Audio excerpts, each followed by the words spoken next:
Boa noite, pessoal. Meu nome é Sofia, eu faço parte da diretoria de extensão do CAP e sejam muito bem-vindos à quarta e última edição da oficina de planejamento acadêmico. É um evento feito em parceria do CAP e da UFMG, junto com o evento popular da juventude. O tema de hoje vai ser a formação transversal e complementar e a preparação para o mestrado. Antes da gente começar, eu gostaria de dar uns avisos aqui. Quem quiser fazer algum tipo de pergunta, pode escrever no chat, que depois a gente vai juntar todos e perguntar para cada palestrante. E também, quem quiser a certificação, durante a apresentação a gente vai passar o forms e aí eu peço que vocês preencham para ganhar a certificação. Então é isso, sem mais delongas, acho que eu vou apresentar então a professora Marcela, que vai falar com a gente sobre formação complementar e formação transversal. A professora Marcela Furtado de Magalhães Gomes é professora associada do Departamento de Direito de Trabalho e Introdução ao Estudo do Direito da UFMG e também é coordenadora da Escola de Formação em Direitos Humanos do Programa Polos de Cidadania também da UFMG. Então, quando a senhora puder, pode começar. Olá, boa noite. Primeiro eu queria agradecer o convite. É sempre um prazer estar com os nossos alunos. Eu nunca recuso nenhum convite dos centros acadêmicos, dos grupos de extensão, dos grupos de estudo, estou sempre às ordens. Bom, eu vou tentar dar uma visão geral primeiro sobre a formação, o que ela é, né, e como que você pode buscar essa formação, e depois, se houver alguma questão, estou às ordens. Bom, de, de uma forma geral, o que acontece? As graduações, elas têm um currículo, né, mínimo obrigatório determinado por lei. Né? E esse currículo mínimo obrigatório, ele constitui, em geral, um número X de carga de disciplinas obrigatórias, mas também alguma porcentagem de disciplinas optativas, que podem ser escolhidas pelos alunos. E perfazendo esse total, né, perfazendo esse total geral aí, para que aquele conjunto de disciplinas percorra os requisitos legais daquela determinada graduação, você obteria aí, com, claro, algumas outras atividades que também são obrigatórias, como o caso do estágio, ou mesmo as atividades complementares, enfim, você percorreria aí as disciplinas obrigatórias, optativas e essas demais atividades, o quanto necessário para integralizar aquele curso de graduação. O que são, então, as formações complementares e transversais nesse sentido? A ideia é de que, durante esse percurso de uma determinada graduação, por exemplo, da graduação em Direito ou da graduação em Ciências do Estado, os alunos podem, para além dessa graduação, digamos, principal que estão fazendo, fazer outras disciplinas, outros conteúdos disciplinares complementares àquela graduação principal. Então, a formação complementar, ela não é uma outra formação que, em graduação, vamos pensar assim, ou uma graduação paralela, ou uma troca, uma substituição, uma modificação da sua graduação. Na verdade, ela um percurso, né, adicional, complementar, que esse aluno fará a essa graduação principal. E ele pode fazer esse percurso complementar, esse grupo de disciplinas complementares que ele escolhe fazer, de duas maneiras, basicamente. Livremente, ou seja, o aluno está lá matriculado em Direito, cursando suas disciplinas obrigatórias, suas disciplinas optativas, fazendo suas atividades regulamentares, e ele se interessa por uma disciplina, por exemplo, do curso de arquitetura, por outra disciplina do curso de filosofia, por outra disciplina do curso de, sei lá, ciência da computação, E ele vai, então, durante esse percurso dele na graduação em Direito, vai cursando livremente outras disciplinas de outras formações. E vai aí perfazendo aí um total de horas, vamos dizer assim. Né? Ao final do seu curso, quando ele vai fazer aí a totalização do seu histórico, ele tem ali, para além daquela graduação em Direito, um X de horas em formação complementar livre, ou seja, desse montante aí, né, disciplinar ou curricular que ele cursou fora da sua graduação de maneira livre, sem qualquer trajetória definida ou planejamento, mas na medida do seu interesse por uma ou outra disciplina que ele vinha tendo interesse aí ao longo da sua graduação. Mas ele pode também fazer um planejamento e fazer uma formação complementar já mais direcionada. Então, por exemplo, digamos que esse aluno está aí cursando direito, por exemplo, e ele tem, sei lá, interesse em uma carreira na área de direitos humanos, por exemplo, e junto a organismos internacionais, ele tem interesse numa atuação, por exemplo, na Corte Interamericana de Direitos Humanos, por exemplo. E aí, esse aluno, então, faz um plano de estudos, né? Dá uma olhada nas grades, nas demais disciplinas da universidade, e faz um plano de estudos no qual ele delineia algum conjunto aí de disciplinas que ele acha que são relevantes, fora da sua graduação principal, que ele curse, para ter essa formação complementar necessária a essa sua atuação. Então, por exemplo, ele faz algumas disciplinas nas ciências sociais, algumas disciplinas na filosofia, algumas disciplinas na ciência política, né, para fazer esse trajeto aí que ele acha importante de formação complementar ao curso de Direito, tendo em vista essa sua projeção, essa sua ambição. Então, ele é um projetinho simples, né? Gostaria de fazer formação complementar, né, para seguir esse trajeto posteriormente, e gostaria de fazer tais disciplinas. Ele entrega isso previamente no colegiado, e aí, na medida que essas disciplinas vão acontecendo aí ao longo do seu curso, ele vai cursando, né? vai realizando as disciplinas, e posteriormente ele tem aí uma formação complementar de acordo com esse desenho que ele traçou, né? Então, a formação complementar é essa ideia realmente de que, para além daquele seu trajeto principal, tendo em vista que você está numa universidade, né, federal, com tantas possibilidades de interconexão ou intersecção de saberes e estudos, tantas disciplinas que podem conversar com os seus interesses, com o seu curso principal, com a sua expectativa profissional, que você possa, para além dessa formação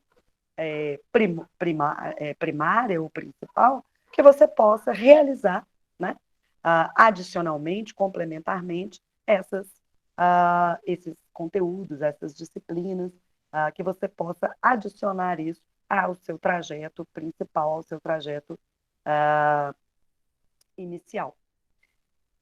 Bom, e a formação transversal, né? A formação transversal, ela também é uma formação complementar, só que ela é uma formação complementar que não foi idealizada pelo aluno, mas uma formação complementar idealizada pela própria universidade.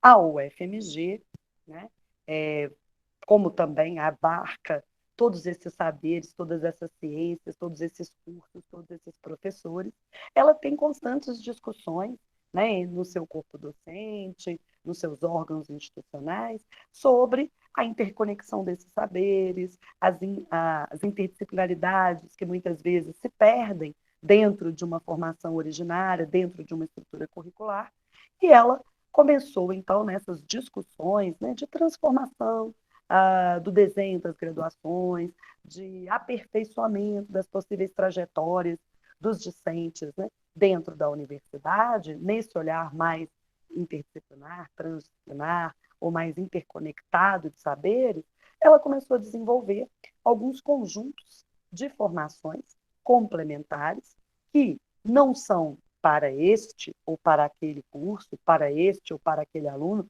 mas que podem atravessar todo o universo de saberes, cursos, currículos, discentes da universidade. Né? Então, são transversais às ciências, às áreas que a universidade abarca, ou seja, podem ser cursadas por quaisquer discentes aí da universidade, que ela acha que são importantes, interessantes, que são caminhos que podem trazer para a trajetória pessoal do aluno uma complementaridade, uma transversalidade, uma interdisciplinaridade, um olhar, uma perspectiva que conversa com o seu curso e que lhe abre, né, ali possibilidades maiores. Então, ela foi desenhando essas formações, especialmente enfocando assuntos, né, transversais, assuntos que atravessam as estruturas curriculares que a gente possui.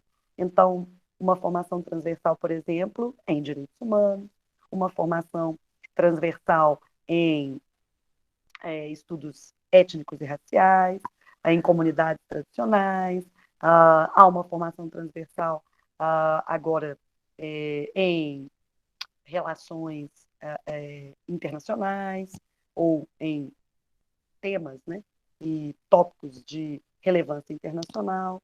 Enfim, essas formações transversais, então, reúnem alguns professores de diferentes cursos, de diferentes áreas, com algumas disciplinas sob esse tema transversal, que podem ser também cursados complementarmente às graduações originárias, né, dos discentes. Então, o aluno está lá cursando direito, vê lá que existe essa formação transversal em direitos humanos, acha interessante e se matricula nessas disciplinas e faz, né, aquela carga horária prevista para essa formação complementar transversal que a UFMG idealizou. Né? Bom, e como que os alunos podem fazer essas trajetórias complementares ou mesmo transversais? Sempre nos seus colegiados. Então, todo semestre abre-se um período de matrículas, né? As matrículas, elas acontecem, em geral, primeiramente, naquele período determinado para os discentes daquela grade originária dele, né? Então, para os alunos de direito se matricularem nas suas disciplinas obrigatórias do curso de direito, mas, posteriormente, há uma abertura de prazo para alunos de outras áreas que tenham interesse em fazer essas disciplinas da grade do direito, né? Complementarmente às suas trajetórias. Então, eles, nos seus próprios colegiados, solicitam a matrícula numa disciplina daquele ou daquele outro curso. No caso aí, como eu disse, da formação complementar livre. No caso da formação complementar já mais dirigida ou direcionada com um plano de estudo, o aluno vai fazer isso, vai levar até o colegiado e nesse período de matrículas, né, que se abre, o próprio colegiado já, quando vê aquelas disciplinas, né, já vai direcionando os alunos de acordo com aqueles planos de estudo.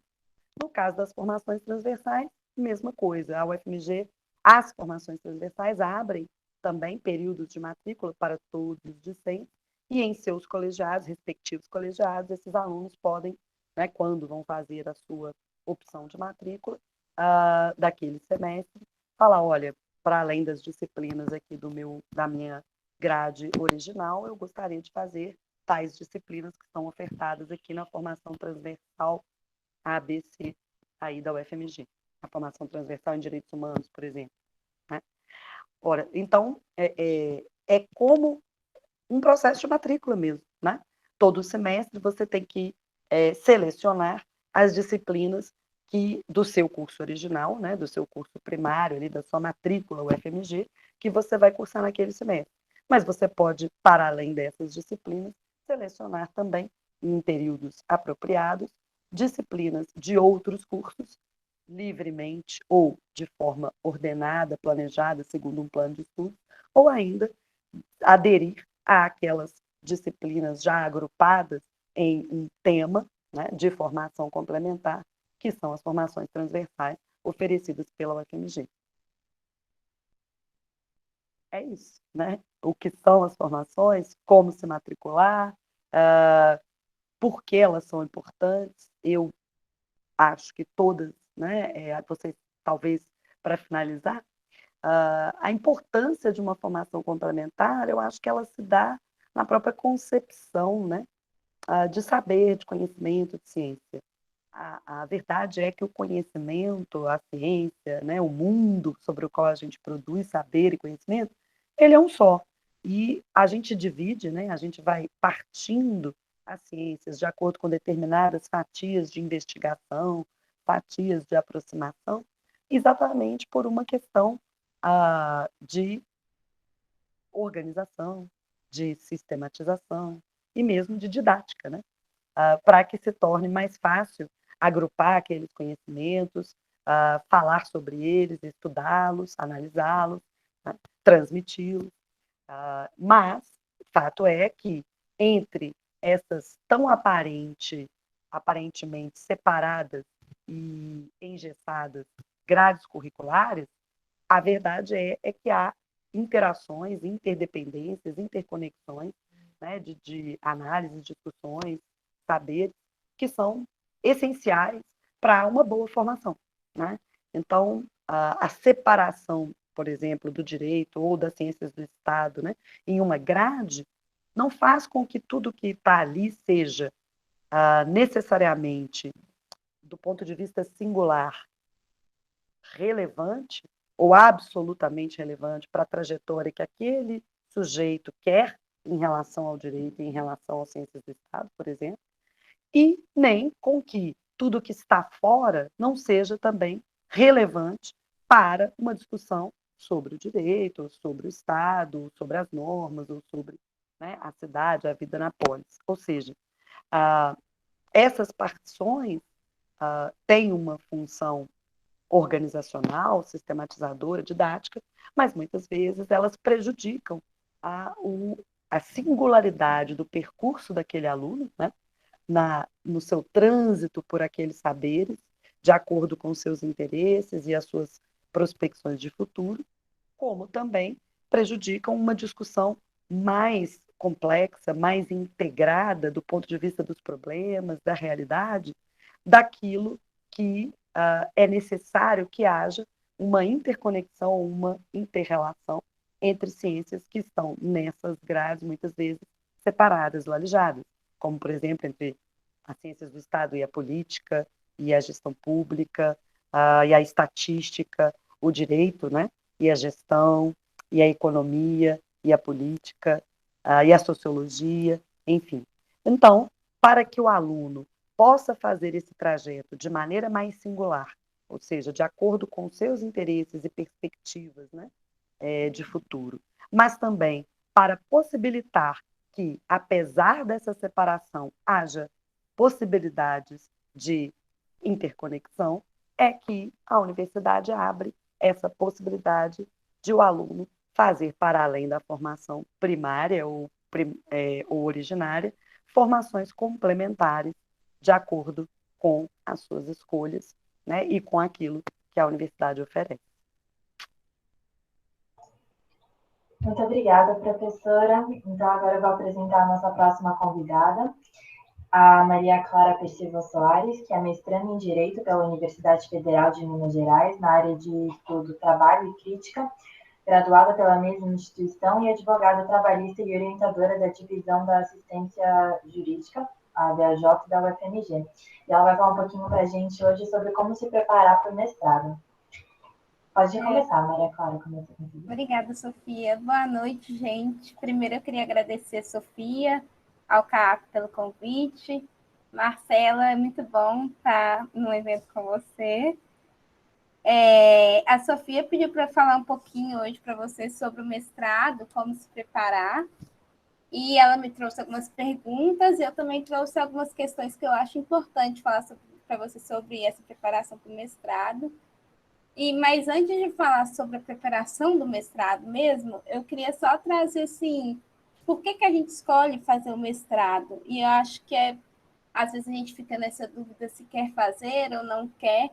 E eu acho que sempre que existe um interesse pela pesquisa, pela docência, por aprofundar mais sobre o conhecimento jurídico e sobre o conhecimento que vai além do direito também, mas que abarca o direito, o mestrado é sempre uma boa alternativa. Então, eu acho que é sempre muito bem-vindo você fazer um mestrado com novas ideias, com um tema interessante para contribuir para a sua formação e contribuir também para a pesquisa jurídica como um todo, né? E aí eu trouxe como se preparar vou dizer, em duas vertentes. Primeiro eu vou falar um pouquinho sobre como se preparar durante a graduação, uma preparação prévia para o mestrado, que eu considero que seria uma boa preparação, porque é meu ponto de vista, e depois eu vou falar um pouquinho sobre o processo seletivo mesmo, como se preparar para o processo seletivo. E aí, para começar, eu vou responder uma pergunta que a Sofia me fez sobre quais atividades que o aluno pode fazer durante a graduação para ajudar a alcançar o mestrado. E eu vou aqui sugerir algumas atividades que eu acho que são importantes, que acrescentam muito para a nossa trajetória pessoal. Eu estou indo além do que representa para o Lattes essas atividades, mas para a nossa formação acadêmica e pessoal mesmo, que eu acho que eles podem influenciar e acrescentar muito.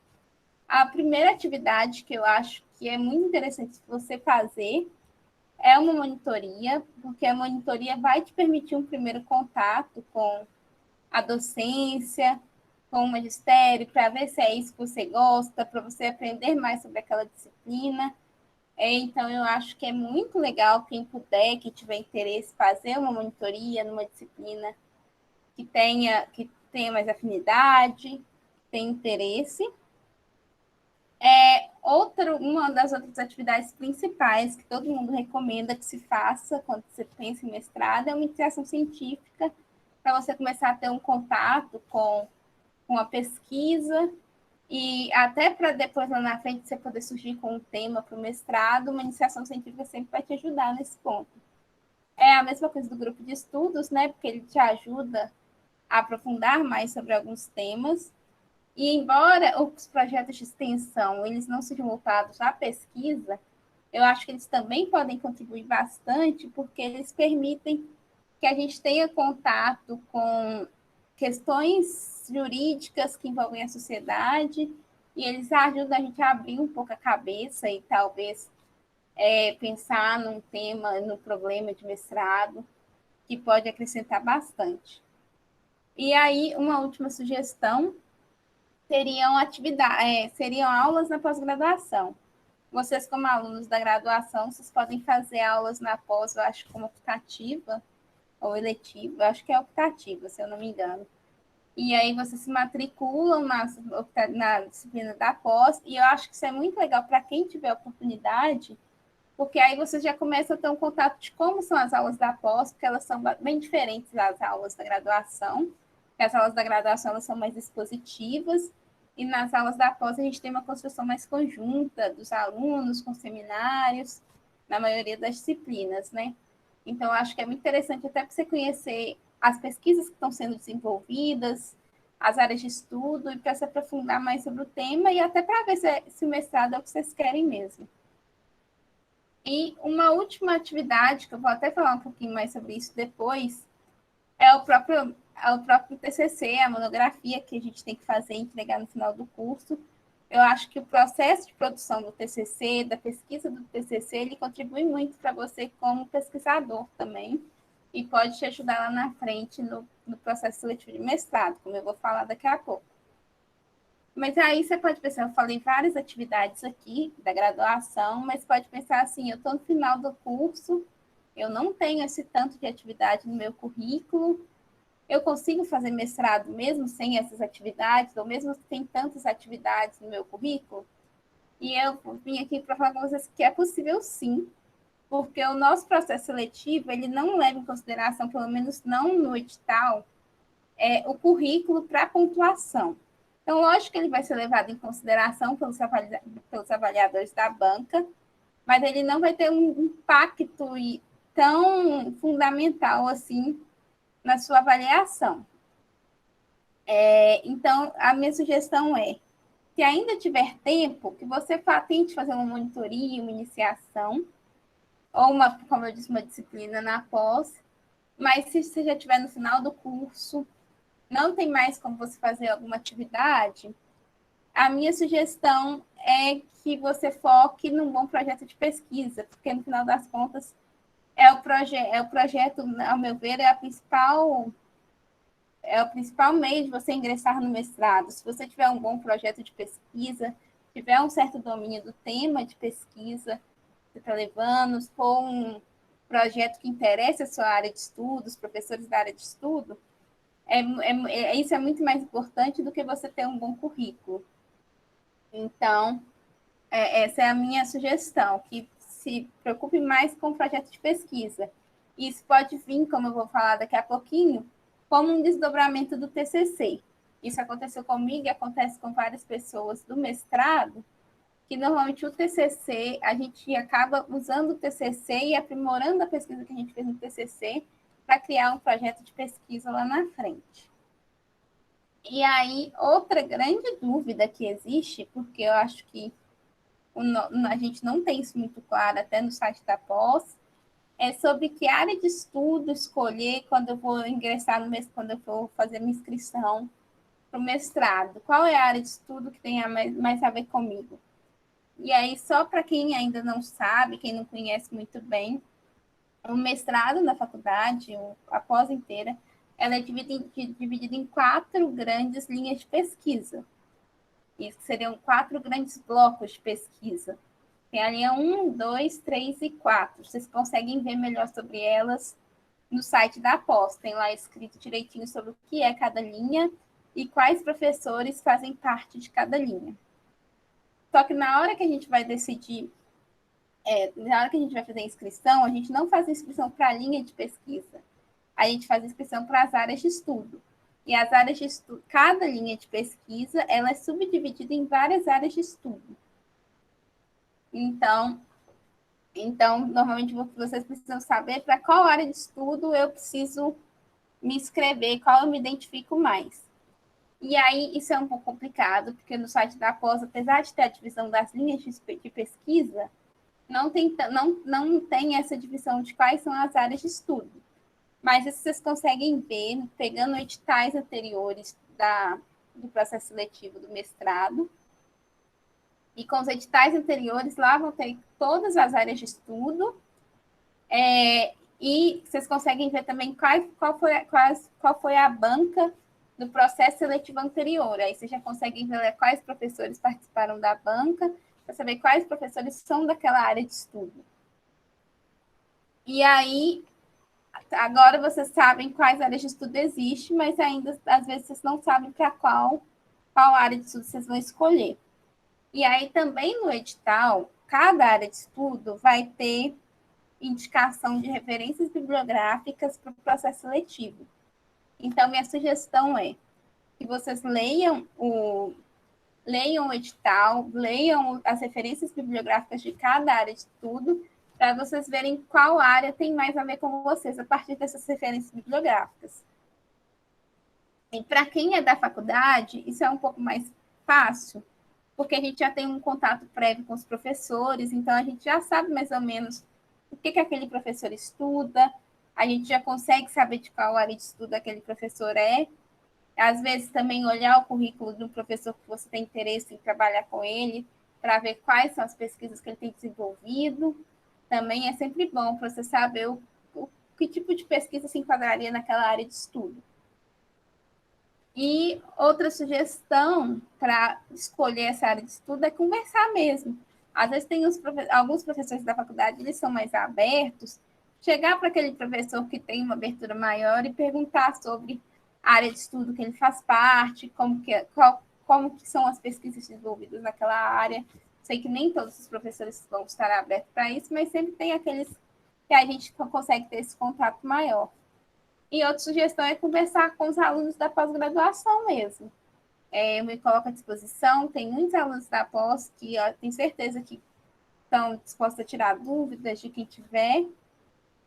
E aí eu volto com aquela tecla de que eu tinha falado de fazer aulas na pós-graduação.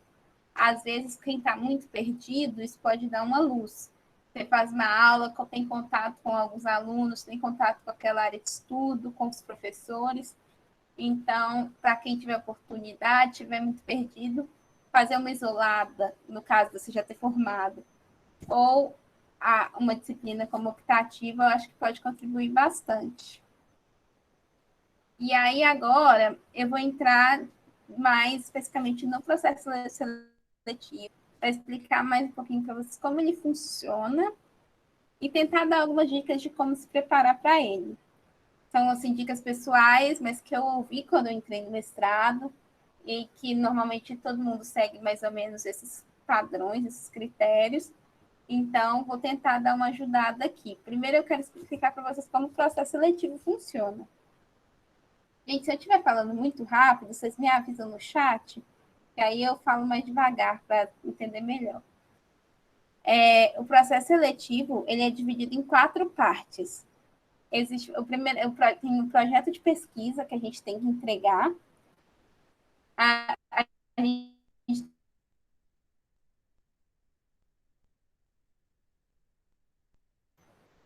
existe a prova escrita e a prova oral. Eu vou falar um pouquinho sobre cada uma delas, mas antes eu só queria falar também sobre o sistema de cotas, que o nosso processo seletivo hoje ele conta com o sistema de cotas para alunos negros, indígenas e pessoas com deficiência. Então, 50% das vagas do edital regular, elas são destinadas aos candidatos negros, candidatos e candidatas negros, e existe um edital suplementar que prevê 4 vagas para indígenas e 4 vagas para pessoas com deficiência. E essa distribuição de vagas ela é feita da seguinte forma: é uma vaga para cada linha de pesquisa. Então, cada linha de pesquisa vai ter uma vaga destinada para pessoas com deficiência e uma vaga para indígenas.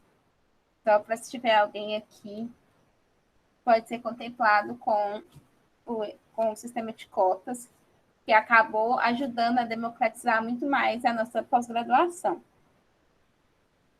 Então, vou falar um pouquinho sobre cada parte do processo seletivo. A primeira delas, que talvez para mim seja mais importante, é o projeto de pesquisa. Esse projeto de pesquisa é a primeira coisa que a gente faz de fato no processo seletivo, porque a gente entrega o projeto junto com a inscrição, junto com os documentos da inscrição. E aí a gente pensa assim, nossa, mas estou perdida, como que eu vou fazer um projeto de pesquisa? E aí eu volto àquilo que eu tinha falado antes. As iniciações científicas, os grupos de pesquisa, projetos de extensão, às vezes para o nosso próprio estágio, ele às vezes dá uma luz para a gente do que estudar, do que seria interessante pesquisar, um problema para a gente apresentar num projeto de pesquisa. E aí, mesmo assim, às vezes a gente ainda não consegue um bom recorte, um bom aprofundamento a ponto de ter um tema-problema para um projeto de pesquisa. E aí, uma outra coisa que eu recomendo para o projeto é ler as referências bibliográficas indicadas para a sua área de estudo no edital do processo seletivo anterior. Então, todos os editais vão ter lá, todas as áreas de estudo vão ter referências bibliográficas que são indicadas como básicas para aquela sua área de estudo. Então, às vezes, você dá uma olhada naquelas referências, já ajuda a construir um projeto, um tema, e a encontrar um tema de pesquisa interessante. E outra coisa que eu já tinha dito até, que uma coisa interessante é aproveitar a própria monografia. Às vezes a gente faz uma monografia num tema muito interessante, que a gente gosta, e aí acaba que durante a monografia a gente tem um contato maior com aquele tema, a gente consegue aprofundar um pouco mais, e ao fim da monografia a gente encontra uma hipótese. Responde ou não a hipótese do início da pesquisa. E, às vezes, a partir da finalização desse TCC, a gente consegue elaborar um novo problema. A gente ou pega aquele tema e aprofunda ele, faz um novo recorte. E isso pode ajudar muito a gente a pensar num projeto de pesquisa para o processo seletivo. E é isso que acho que até a maior parte dos alunos da pós, eles utilizaram do projeto da monografia para construir em cima dela um projeto de pesquisa. Outra indicação que eu queria fazer para o projeto, que eu usei, muita gente usa, e eu acho que é bom para essa questão metodológica, que fala também como construir como chegar num tema, num problema, na parte metodológica, é o livro da professora Miraci, que chama Repensando a Pesquisa Jurídica, que é da professora Maria Tereza Fonseca Dias e da professora Miraci Barbosa de Souza Agostinho. Depois, se vocês quiserem, eu posso mandar para o pessoal do CAP, se vocês ainda não conhecerem o livro. Ele é um livro bem completo, que fala sobre todas as fases do projeto de pesquisa, e eu acho que pode ajudar bastante. Outra coisa que eu fiz quando eu participei foi tirar dúvidas com pessoas que já tinham participado do processo seletivo. Então, se vocês tiverem contato com alguém, eu me coloco à disposição também para tirar dúvidas sobre o projeto, de como o projeto funciona.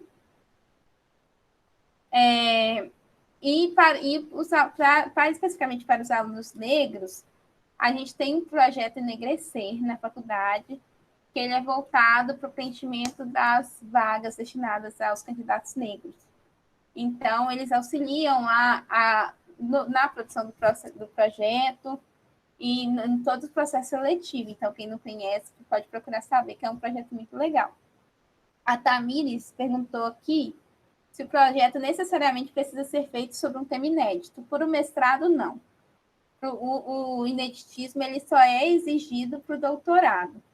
O mestrado é bom que não tenha muita coisa exatamente sobre aquele seu tema, porque você tem que fundamentar, justificar o porquê que aquele seu tema, aquele seu problema é interessante para aquela área de estudo, o que ele vai acrescentar para o estudo do direito no geral, mas ele não precisa ser inédito.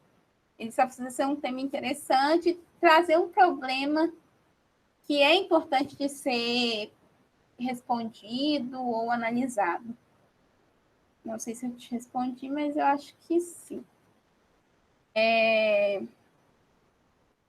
E aí, a segunda parte do processo seletivo seria o exame de proficiência no idioma estrangeiro. E aí, o idioma, eu acho que pode ser espanhol, inglês, francês, italiano, alemão. Existe uma prova, para quem não tem um certificado, existe a gente faz a prova do SENEX, que é na Letras da UFMG. Essa prova é destinada exclusivamente para isso, para ingresso em processo seletivo de pós-graduação. E acho que ela acontece umas 4 vezes no ano. Então, às vezes, você não conseguiu fazer uma, você consegue fazer a próxima. Você não conseguiu passar numa primeira prova, às vezes dá tempo de você fazer a segunda e passar. A desvantagem é que ela tem um valor de inscrição. Mas você consegue, às vezes, não passando na primeira, fazer uma segunda e entrar no processo seletivo.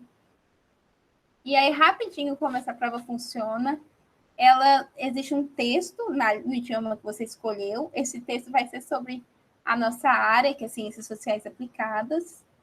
No meu caso, o texto foi sobre psicologia. Eu não conhecia bem os termos da psicologia, mas você pode levar um dicionário, o que facilita bastante. E também você não precisa entender tudo especificamente sobre, por exemplo, o texto de psicologia que eu peguei. Porque existe o texto e existem 4 questões, eu acho que são de A e B. E as questões elas são feitas em português e as respostas também são dadas em português. E as respostas, normalmente, o que se pede é que você transcreva uma parte do texto nas respostas. E a transcrição, muitas vezes, não precisa ser ao pé da letra. Como está lá, você pode colocar suas próprias palavras, facilita bastante. E o site do SENEX, para quem tiver interesse, ele disponibiliza as provas anteriores. Então, ajuda também, se você quiser saber como é a prova, você consegue ver as provas anteriores, fazer, para já ir treinando. E essa prova do Senex, para quem tem um conhecimento prévio do idioma estrangeiro, não chega a ser uma prova difícil, mas também para quem não tem nenhum conhecimento, eu acho que pode ser um pouco mais complicada. Mas a vantagem é que você consegue levar o dicionário. E a ideia da prova é você provar que você consegue ler e entender um texto naquele idioma, porque às vezes vai ser importante durante o mestrado. A terceira parte do processo seletivo é a prova escrita. E, em regra, como essa prova funciona? Como eu tinha dito, o edital ele vai trazer para cada área de estudo aquelas referências bibliográficas que eu tinha falado e alguns temas. Então, por exemplo, a minha área de estudo, no meu edital, trouxe 10 temas, 10 grandes temas dessa minha área de estudo. E aí, lá na hora da prova, normalmente o que acontece é que é sorteado um desses temas, e aí a gente tem que fazer uma dissertar sobre o tema sorteado. Em regra, é sorteado esse tema, você escreve o que quiser sobre esse tema, faz uma dissertação com o máximo de coisas que você souber. Mas algumas áreas de estudo parece que elas subdividem o tema em 2 perguntas lá na hora, mas eu acho que isso é raro. Eu acho que normalmente acontece, eu nunca vi isso acontecer. O que normalmente acontece é você dissertar sobre aquele tema sorteado mesmo. E aí, como se preparar para essa prova escrita? Porque, existem 10 temas, mas o que eu vou escrever na prova? E aí, por isso que o edital traz as referências bibliográficas de indicação. E a minha sugestão é que vocês leiam essas referências, se der tempo, fazer fichamento de todas elas. Eu acho que é muito importante, eu acho que pode contribuir. Até para o projeto de pesquisa, vocês podem incluir coisas dessas referências, o que é bem, bem legal. E vocês podem fazer um fichamento com as partes principais. E depois a minha sugestão é fazer um texto sobre cada tema do edital. Porque como lá na hora vai ser sorteado um tema para você fazer um texto, acho que a melhor forma de se preparar é você ter esses textos feitos antes em casa e depois estudar esses textos. Que aí lá na hora você não vai ficar desesperado do que escrever, porque você já vai ter feito um texto em casa. Você vai ter que relembrar aquele texto que você fez em casa. Então, o que eu sugiro, que eu sugiro é que vocês façam esses fichamentos dessas referências, já percebendo assim, isso aqui pode ser interessante para falar no tema X. Isso aqui é interessante para falar no tema Y. E aí vocês já vão ter essa noção para colocar no texto depois.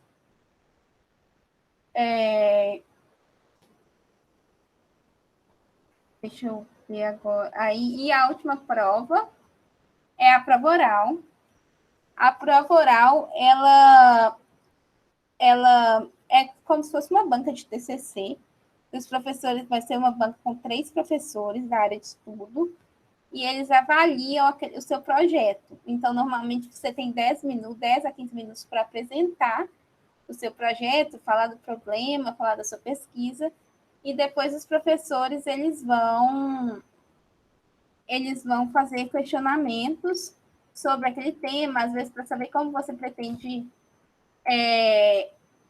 realizar a pesquisa em 2 anos, quais são os passos que você pretende seguir.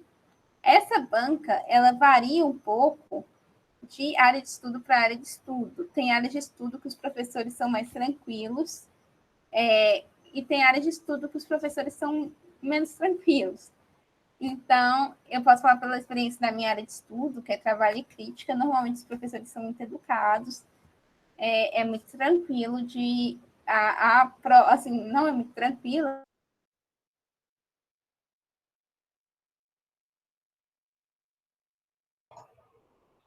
Pessoal, a gente teve um probleminha aqui com a conexão. Se vocês puderem aguardar uns minutinhos, a gente já vai tentar resolver, tá bom?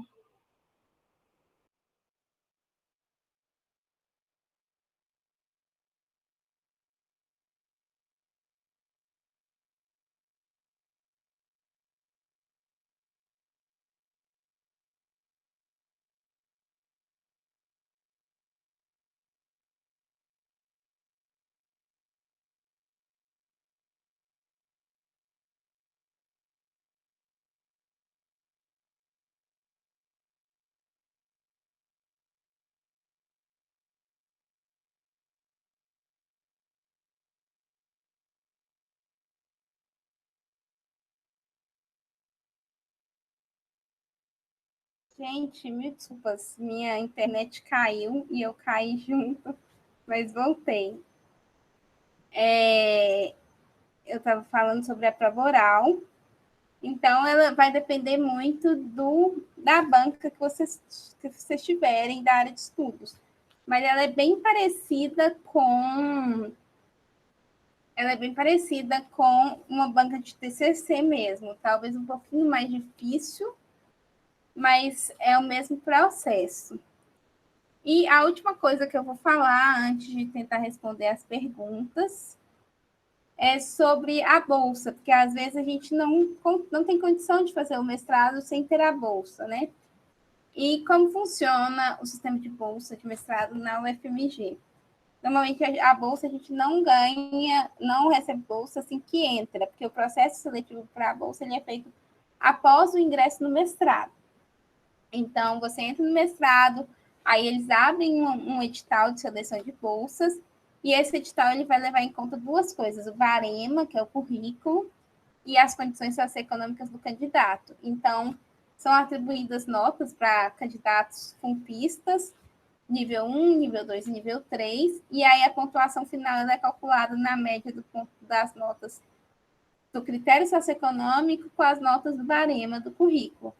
E normalmente o barema vai levar em conta iniciação científica, monitoria, extensão, intercâmbio, capítulo de livro publicado, artigo, apresentação em evento, organização de evento. E aí isso vocês conseguem achar também no site da pós. Nos editais anteriores, vocês conseguem ter uma noção de quanto vale cada coisa. E de quanto... Porque normalmente as monitorias, iniciações científicas e projetos de extensão têm até um peso maior. E quando tem bolsa, tem um peso maior do que quando não tem bolsa. E aí eles divulgam uma lista classificatória e vão chamando as pessoas na medida que abrem vagas para essas bolsas. Então é isso, gente.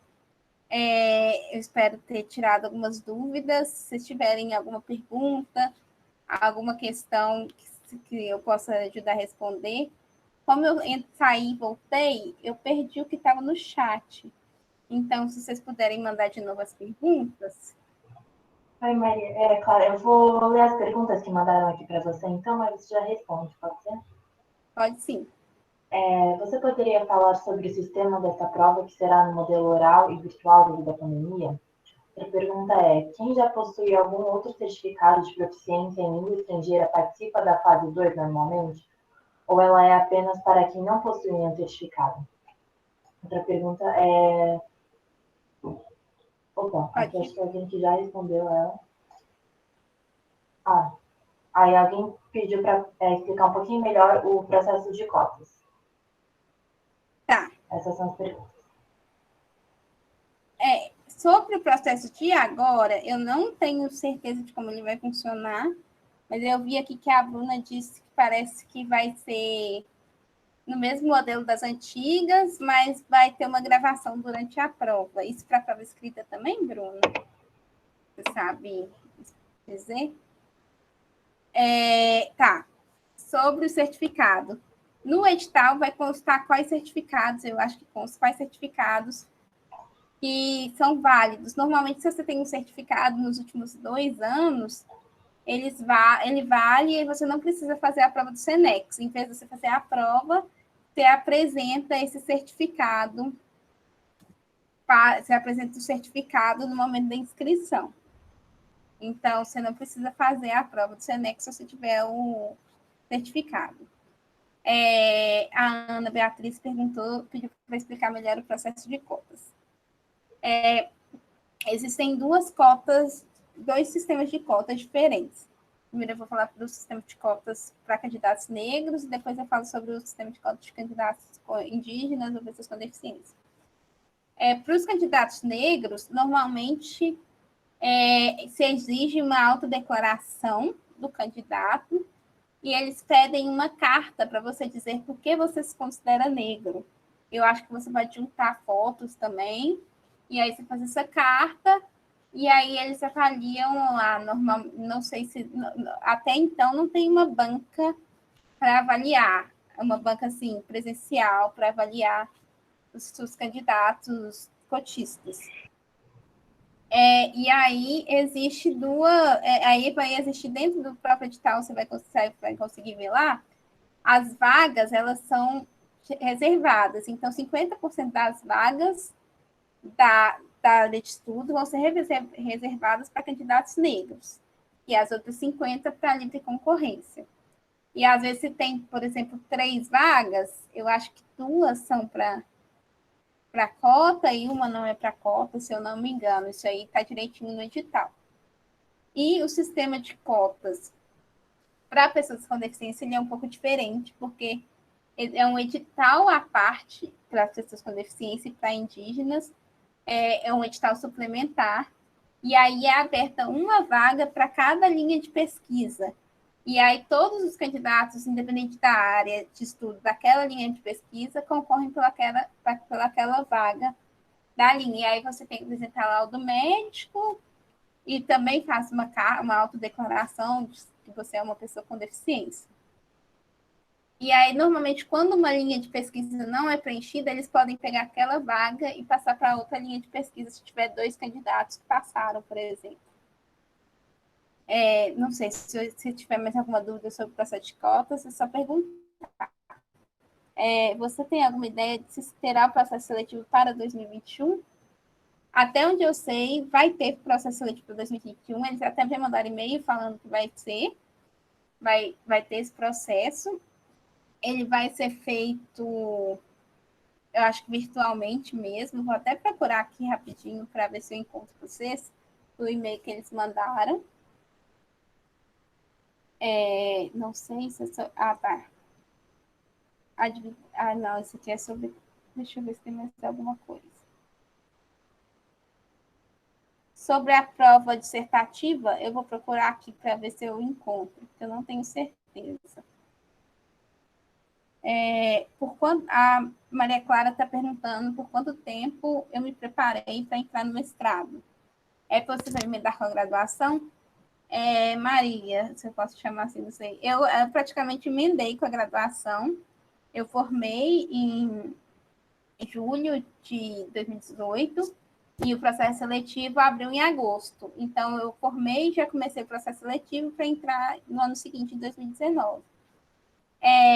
Eu me preparei no 10º período, eu tinha menos matérias, então acabou que eu consegui me preparar um pouco mais.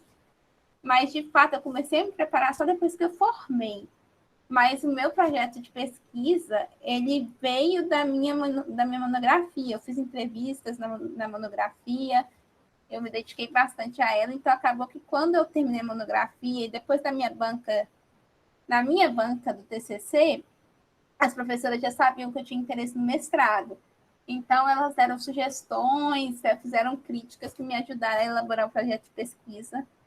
A partir do meu TCC, a partir daquele tema, eu fiz um outro recorte mais elaborado e fiz um projeto de pesquisa a partir dele. Então, acontece que como eu formei em julho, o processo seletivo começou em agosto, eu comecei a me preparar mesmo a partir de julho. E aí eu fui lendo os textos, abriu em agosto, acho que a prova escrita foi em setembro, ou comecei em outubro. E aí eu comecei a ler as referências bibliográficas, eu confesso que não deu tempo de ler todas, e aí eu fui fazendo por critério mesmo, do que eu considerava mais importante. Aí eu escolhi as referências bibliográficas que serviam para todos os temas, e aquelas que eram imprescindíveis para um tema específico. Por exemplo, minha área de direito do trabalho tinha o tema que era trabalho escravo, e tinha o livro da professora Lívia, que era sobre trabalho escravo. Então, eu sabia que aquele livro eu precisava ler para conseguir fazer um bom texto sobre trabalho escravo. Então, eu fui priorizando primeiro as leituras que eu considerava mais importantes, para depois ir lendo as outras. Então, foi bem seguido. Eu formei em julho, abri em agosto, fui fazendo processo seletivo, e em novembro saiu o resultado. E eu acho que isso depende muito de você. Eu acho que tem gente que vai direto, tem gente que forma, espera um ano para entrar. Então, mas é possível você emendar, sim. Eu não sei se tem mais alguma pergunta, gente. Deixa eu ver. Eu vou ver aqui sobre... fizeram uma pergunta, Sofia, sobre formação complementar aqui. Eu vi. Enquanto você pesquisa, então, acho que a professora Tá. a Marcela pode responder, né? A pergunta, Posso sim. A pergunta é: para solicitar a formação complementar, eu preciso de um professor para me orientar ou basta fazer o pedido ao colegiado? É possível aproveitar disciplinas cursadas anteriormente de outro curso da UFMG? Para você fazer a formação complementar livre e a formação transversal, você não precisa de um professor assinando, né? Ou orientando. Porque na livre você vai apenas se matricular, né? Nas disciplinas que estiverem abertas, e na transversal já há uma organização, já há um planejamento da própria universidade que conjugou e reuniu aquelas disciplinas. Quando você quer fazer uma formação complementar direcionada, quando você faz esse plano de estudos, selecionando que disciplinas, né, você gostaria de fazer em relação a essa formação complementar, aí você precisa sim de um aval de um professor, né? Mas ele, na verdade, ele vai ler seu plano de estudos, ele pode te ajudar a selecionar essas disciplinas. Eu em geral, faço isso muito para os alunos.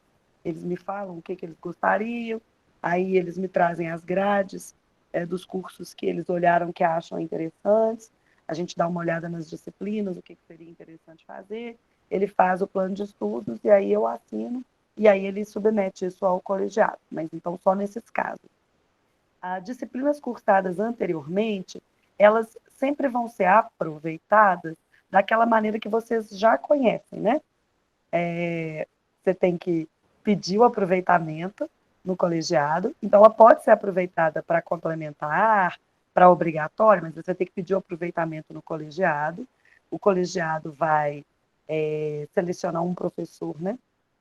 Para fazer uma análise se há compatibilidade de carga horária, de conteúdo, de foco mesmo da disciplina que você já cursou com a que você quer liberar, né, aproveitar, e se o professor dá esse parecer, então, positivo ou negativo, e aí isso é aceito ou rejeitado pelo colegiado, né?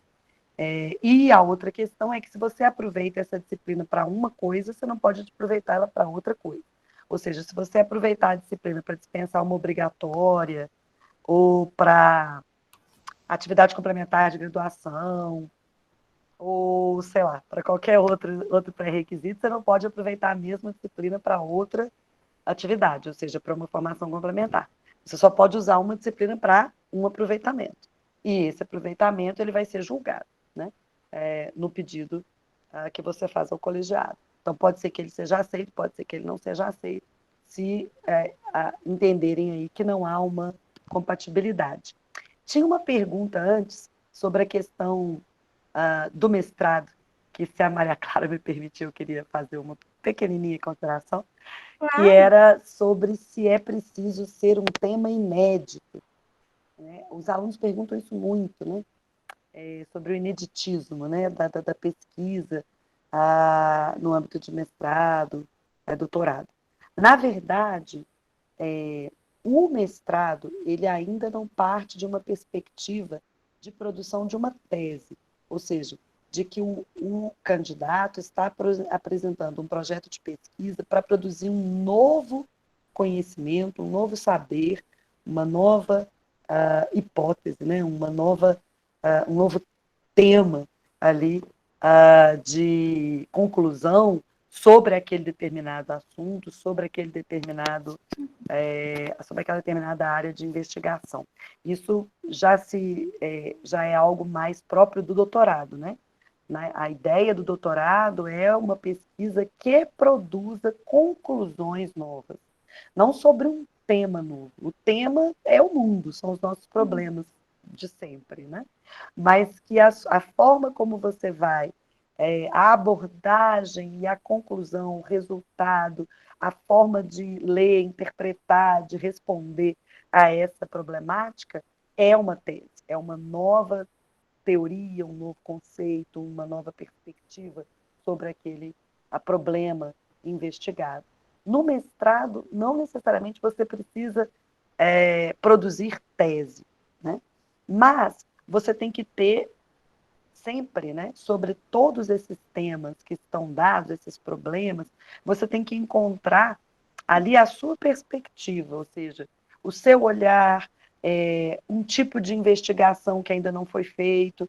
Então, por exemplo, vamos dizer, né, que você esteja querendo falar de gênero, de violência de gênero, das condições da violência de gênero no Brasil. Tudo isso são temas já pesquisados, problemas já pesquisados, e que não são inéditos, né? E que as conclusões que você vai chegar, muito provavelmente, também não serão, né? Tendo em vista as causas sociais já muito, vamos dizer assim, arraigadas, né? Sistêmicas, estruturais da violência de gênero. Mas você pode propor um olhar ou um tipo de investigação, ou um tipo de pesquisa que ainda não foi feito, ou que ainda não foi feito naquele recorte, ou naquele município, ou com aquele grupo de mulheres, entendeu? Então, por exemplo, você vai trabalhar essa questão da violência de gênero fazendo entrevistas com o grupo de violadores aqui de Belo Horizonte, e são submetidos, né, de acordo com a Maria da Penha, a um acompanhamento psicossocial. Então, esse grupo se reúne, então você vai acompanhar as reuniões desse grupo, você vai fazer entrevista com os violadores, você quer, ali na sua pesquisa de mestrado, ao final, demonstrar, né, ou apontar quais são, né, as mudanças ali na perspectiva desses violadores, ou que tipo de efeitos esse grupo, né, de atendimento psicossocial tem sobre os violadores, né? Já foi feito pesquisas assim? Já. Mas o tipo de questionário, o tipo de entrevista, o tipo de pergunta com determinados sujeitos aqui em Belo Horizonte, não. Então, o ineditismo ele não é necessariamente nesse grau de você falar de um tema nunca antes pesquisado, porque isso é muito difícil, né? Hoje quase tudo já foi pesquisado, e nem de você produzir uma resposta teórica, científica nova, porque isso já está mais no âmbito do doutorado. Mas sempre numa proposta de investigação que carrega o seu olhar, a sua perspectiva, a sua história, e algo próprio, né? Algo diferente, algo que ainda não foi feito, não no sentido do tema, ou mesmo nem dos métodos, ou mesmo nem das conclusões, mas que não foi feito com esse grupo, ou que não foi feito nesse município, ou que não foi feito com esse autor, ou que não foi feito nessa comparação, por exemplo. Ok? É isso. Marcela, você tem alguma notícia do processo seletivo? Não, que até não onde eu tenho sei ainda. não tem nada definido, né? Não tem nada definido ainda. Na verdade, o que acontece? As aulas da pós já voltaram em ambiente virtual, né? E o colegiado de pós está se preparando para a realização do processo seletivo remoto. Assim como o colegiado de graduação está se preparando para a volta às aulas, para a volta às aulas remota também, né? Online também, a partir de 3 de agosto. Então, eu sei que tem uma comissão do colegiado de pós preparando possibilidades para o processo seletivo ser realizado online, e uma comissão do colegiado de graduação preparando algumas orientações e documentações para os professores a poderem atuar na graduação online a partir de agosto. Mas não está nada fechado definido. ainda. Não está nada fechado. Pelo que eu entendi, vai ter, só que não sabe muito bem quando vai ter e como que vai funcionar, né? Exatamente, não tem nada fechado. O que a gente está sabendo, assim, por exemplo, de graduação, que eu sei mais, o que eu sei? É para usar o Moodle, então a gente tem que, né, usar o Moodle do ponto de vista da colocação de material, questões, vídeos curtos, enfim, com todas aquelas possibilidades que o Moodle oferece para você fazer planejamento de aulas, né? E disponibilização de materiais.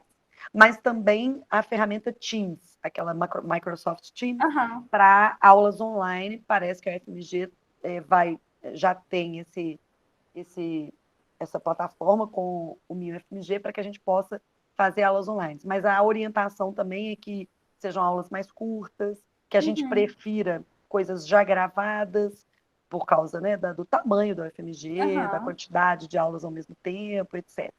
Então, assim, mas veja, ainda está muito. A gente ainda está É tateando. muito Então, novo, né? a gente perguntou, por exemplo, eu perguntei, por exemplo, então se eu gravar alguma coisa e subir no YouTube, é para subir no YouTube da faculdade, é para subir no meu YouTube, né? Qual que é a ideia? Aham. É para vincular o link do YouTube no Moodle? Enfim, Uhum. então a gente ainda está tendo essas discussões. O que a gente sabe é isso. Vai haver processo seletivo, ele será virtual, agora como ainda está sendo discutido. E na graduação, mesma coisa. Aham. Obrigada. De nada, querida. Me perguntaram aqui também se eu acredito que os alunos de universidades particulares têm maiores dificuldade em entrar ou ser aceitos no processo de graduação. No processo de mestrado? No Bom. processo de pós-graduação. Eu vou falar pela experiência da minha área de estudo, porque eu não tenho certeza como funciona nas outras.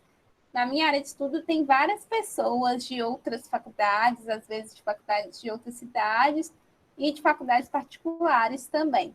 Eu acho que, assim, não vou mentir que, lógico, que a gente já ter um contato com os professores na graduação, eu acho que isso é levado um pouco em consideração, porque também você já sabe mais sobre como aquele professor funciona, sobre o que ele pesquisa, às vezes você já teve algum contato prévio com ele.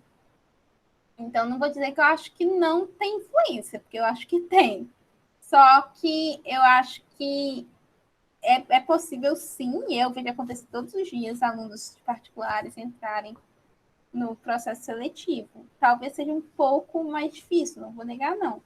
Mas eu tenho vários colegas na minha área de estudo que formaram na PUC, na Milton, em Sete Lagoas, em outras cidades. Então, eu acho que é bem possível, sim, de entrar. Eu acho que se você tiver um projeto que interesse um professor da sua área de estudo, você tem chance de entrar quase como um da que estude lá na faculdade. E deixa eu ver. Posso complementar só uma coisinha? Pode. O que ela já tinha falado para vocês anteriormente, de você assistir às aulas da pós antes, é muito importante para esses casos. Por quê? Porque realmente o aluno da graduação da nossa faculdade, ele já tem um contato com os professores, com seus grupos de estudo, com os seus temas de investigação, que facilitam muito quando ele busca a pós. E quem está de fora não tem não tem essa mesma vantagem.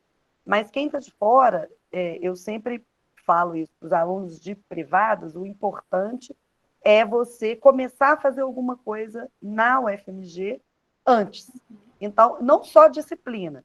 A isolada, você tem que ter já formado e passado pelo processo seletivo, ok? Para você passar na prova escrita e poder fazer a isolada. Mas como disciplina optativa, essas disciplinas elas abrem-se também para o aluno de fora, né? Como ela não tem o mesmo nome, não, mas o aluno de fora pode cursar ela como optativa. Ela tem um outro nome, não sei se é eletiva para eles, mas tem um outro nomezinho, assim, mas ele pode solicitar também. Ou por outras vias, grupos de estudo da UFMG que aceitam Tem muitos participação, grupos que são abertos para o grupos pessoal de de fora. extensão. Todos esses grupos contam com professores, e ali você já vai se familiarizando com as pesquisas, com aquele professor, e depois isso se torna um caminho também para a pós. Né? Eu vi que alguém perguntou justamente sobre isso, sobre assistir matérias sendo da graduação, estando na graduação. Já que para isolar. Não, mas você pode assistir, não precisa ser necessariamente como isolada. Se você é da graduação na UFMG, a Marcela disse, você pode assistir como optativa e parece que para alunos de fora também é possível. Alguns professores também deixam você assistir como ouvinte. Normalmente, nesses casos, você não vai participar, não vai fazer os artigos, não vai participar de seminários, mas você consegue acompanhar as disciplinas. Não são todos os professores que deixam, mas alguns professores, se você manda um e-mail, ou se vai lá perguntar, eles deixam você assistir como ouvinte também.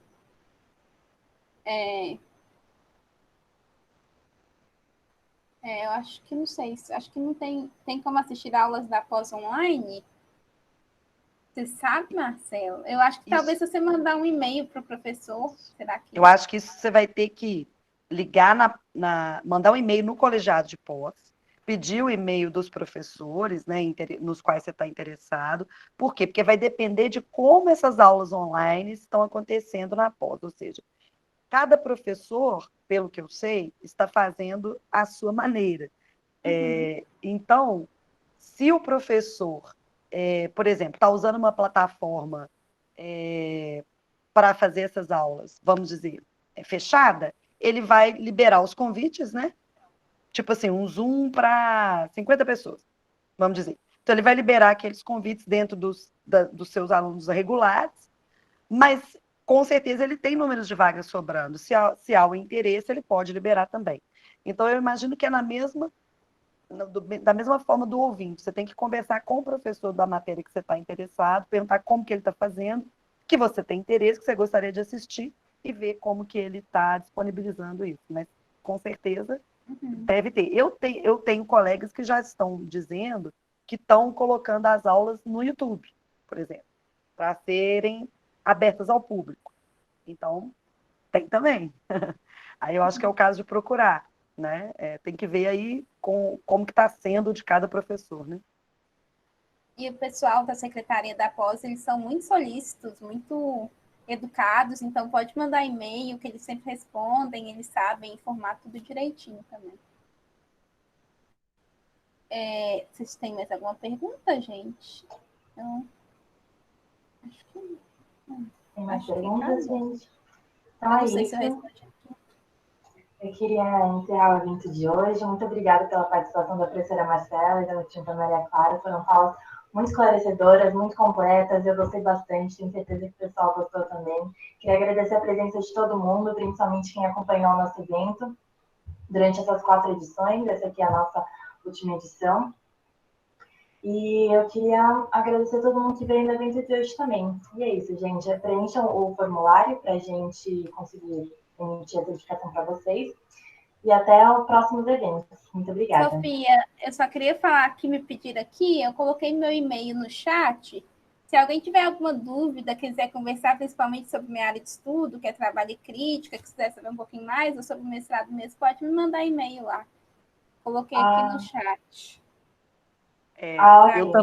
Eu também queria agradecer, falar que foi um prazer falar aí com a minha querida, com meus queridos alunos e com essa maravilhosa exposição aqui da colega, né? É tão bom quando a gente vê os nossos alunos fazendo as coisas bem, né? A gente fica tão orgulhoso.